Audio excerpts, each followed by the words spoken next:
Agartala smart city প্রকল্পের অধীনে থাকা 14টি রাস্তা সংস্কারের কাজ চলছে জোর গতিতে। আগামী 2 মাসের মধ্যে সংস্কারের কাজ সম্পন্ন হয়ে যাবে। আজ এমনটাই জানালেন সড়ক সংস্কারের দায়িত্বে থাকা নির্মাণ সংস্থার এক আধিকারিক। ভিআইপি রোডেও চলছে সংস্কারের কাজ।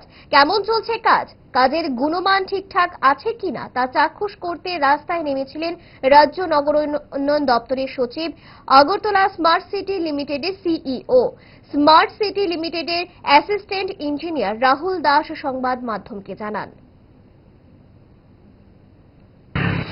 আজকে তো আমাদের এই রোডের কাজ চলছে। আজকে অনেকদিন ধরে রাস্তা কার্পেটিং এর কাজ চলছে লিচুবাগানের গেট থেকে রাধানগর পর্যন্ত। ইতিমধ্যে আমাদের সার্কিট হাউস থেকে রাধানগর কমপ্লিট হয়ে গেছে। তো এখন লিচুবাগান থেকে আমরা সার্কিট হাউস পর্যন্ত কমপ্লিট করবো। তো দিনের বেলা কাজ করা যায় না, কারণ ট্রাফিকের প্রবলেম থাকে।